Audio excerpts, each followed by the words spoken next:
Ladies and gentlemen, welcome back. This is episode 2. I apologize for the terrible state of my backdrop.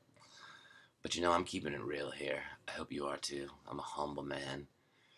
And frankly, my years of abuse, though long over with, still make it hard for me to operate complex stereo equipment.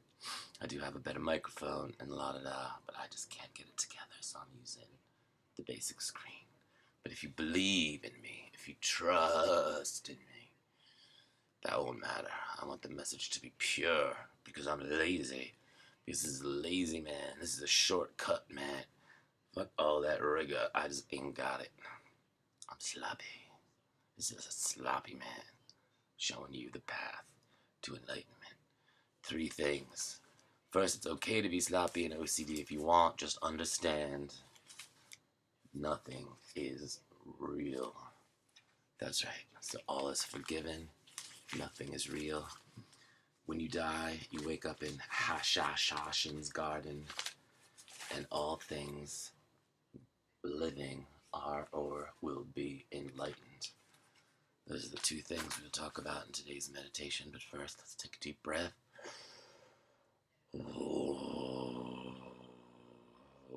I'll tell you another thing, that television on is for a reason, because sometimes I find TV offers a really good counterpoint to what I'm saying or thinking. TV will often provide, if you just have it on in the background, the right thing at the right time, if it's on the right channel. Try to avoid commercials. Go to something like TCM where there's no commercials, and just trust in the cosmic message. Trust that God or whatever is going to put on the right show. Trust that Robert Osborne or whatever his name is going to put on the right show. Herman Mankiewicz's grandson is going to put on the right show. They're going to do it. They got you. They got this. Cable. God speaks through the television because that's what we watch. Not to sound like Peter Finch in Network, though I maybe could. This is straight up realization because we don't have time. We got 1 minute. We got 1 month. It's the 21st. Oh my God, we got less than a month. We got like 10 days. We got like 20 days. By the time you read this, it might be 0 days and -5 days. You better hustle. You better get in on this, so count back with me now, and if you hear a word from the television, just know that it was intentional. It wasn't lazy accidents. Everything, in the end, will prove out intention. It was all meant to be. When you reach the place you are meant to go, every accident, every devil, every enemy you ever had, every hero, every person who helped you, every thought, every distraction will all come out of this closet and behind the curtain and applaud together. And you'll realize they have all been conspiring to lead you up to that moment of freedom, that moment of complete surrender. But you could not get there any sooner. So don't hustle. You will not get there by hustling. The koans I could tell you about hustling. For another time, first, count down with me now. Pay no attention to the TV behind the curtain. Count down with me now. Oh, man, the TV's really annoying. Oh, maybe you can't hear it. Oh, it's driving me slowly crazy. Oh, maybe I'm already crazy. Oh, just checking the time on the screen. Clawing my way out of this disguise. I'm a bug. I'm a bug, like Orpheus climbing out of the underworld, like an insect crawling out of Franz Kafka's pen. The ink on the page twisting and gnarling. I'm becoming a beast. And back into gentle humming. Oh. Now perhaps you understand why I leave the TV on. Without these constant tractions and detractions. This is what the shamans call the poison path. We'll never get anywhere. This is what shamans call the poison path too. Very special concoction of non-alcoholic herbal teas and Diet Dr. Pepper. But I won't share my recipe because you can't handle this. This is not Martha Stewart hour. This is not how to make nice pumpkins. This is how to turn this pumpkin into something you can be proud of. because there'll be no more garbage. Right now, your brain is like a dirty house. Picture this humming, like the sound of the vacuum. Dusting. You're dusting every square. Kicking up dust. Kicking up dust. I'm kicking up dust in every square inch of your house as you count down. You're vacuuming all up the upper stairs. Whoa.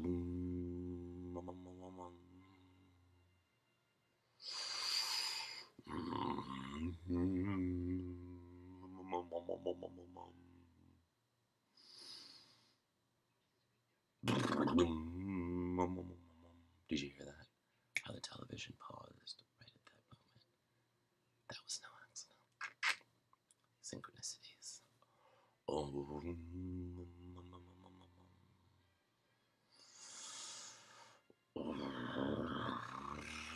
Get that vacuum started up again. We're vacuuming the upper stairs.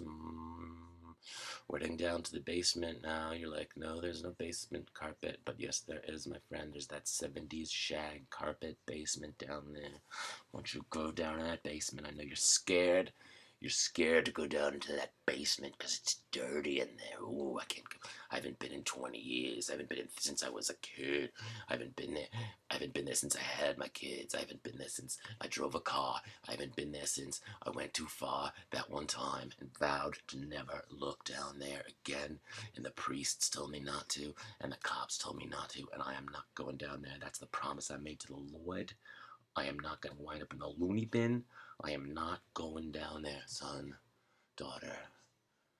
It's all right. I say it's all right, and I want you to go down into that now, because you don't have a lot of time. If you don't get that basement clean soon, your dad's gonna be mad. And I ain't talking about your real life dad. I'm talking about the dark demon dads that are gonna loom up when you're dead, when the floods come, when the biblical wrath and plague comes, and everybody's like, oh, remember the flood? Did you survive?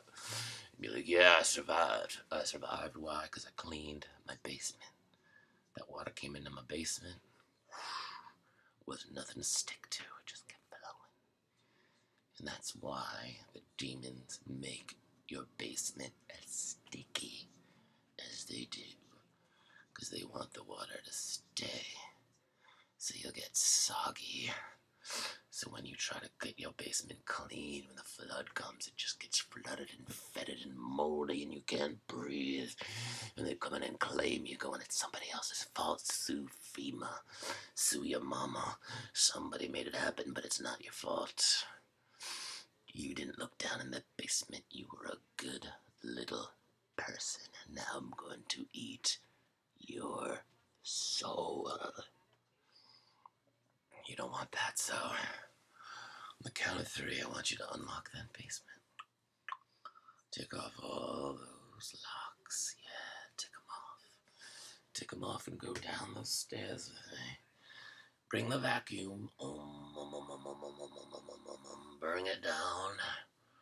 Bring it down to me now. Bring it down. Yes. See? There's nothing there. That's the secret they didn't want you to know. There's nothing there. It was all a joke. There's a carpet, there's a few storybooks, there's a couple embarrassing moments here, a couple shameful violations of trust there.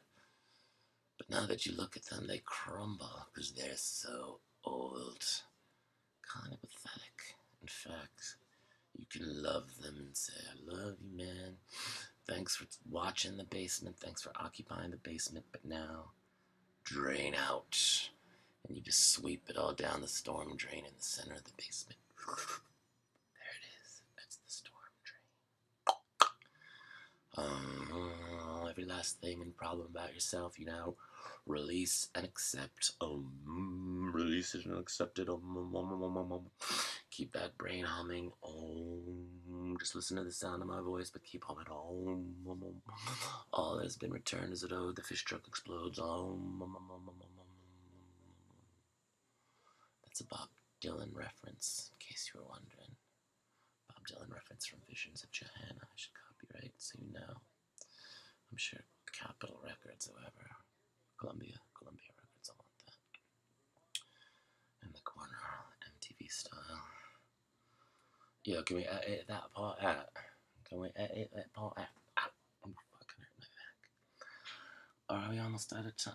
We only have 10 minutes, so it's been delightful again. I'm trying to keep these down to 10 minutes, but let me just say this. Get your basement clean.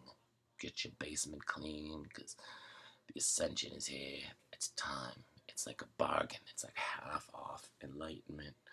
You can do it. Usually it takes a Buddhist about 30,000 lifetimes to climb up to the peak that you can access now.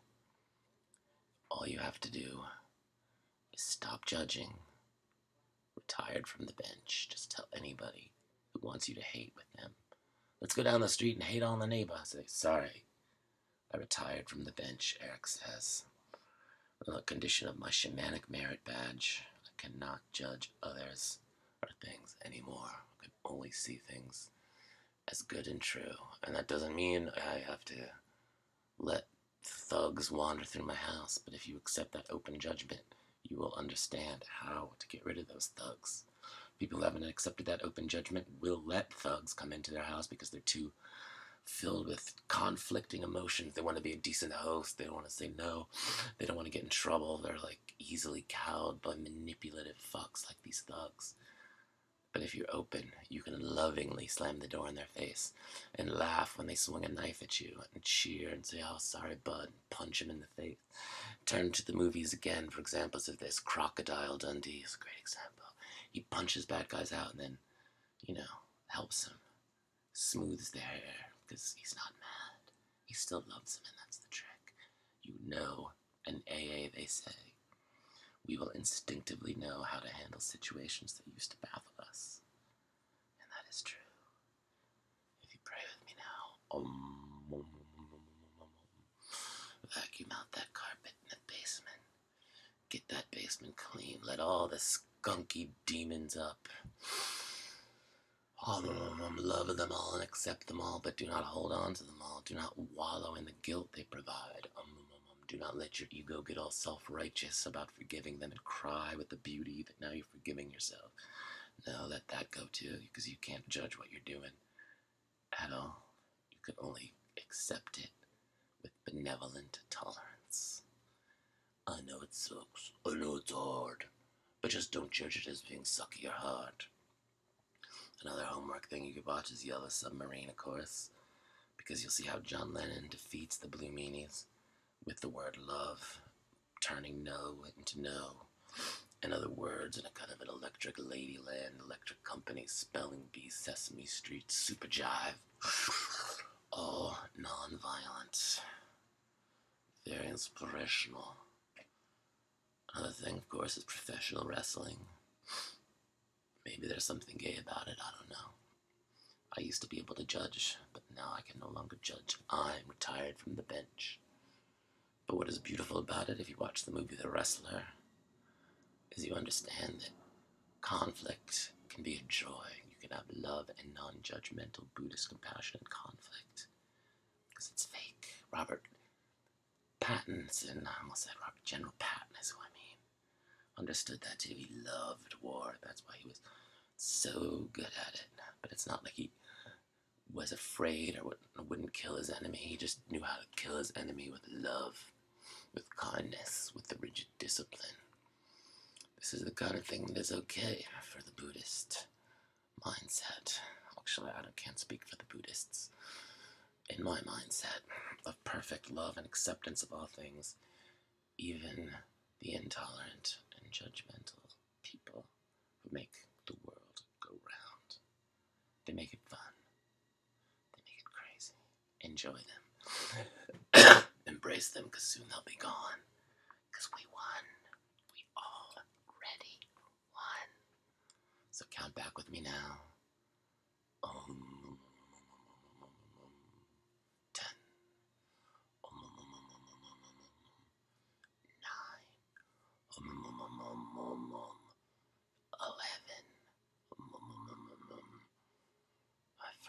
I forget.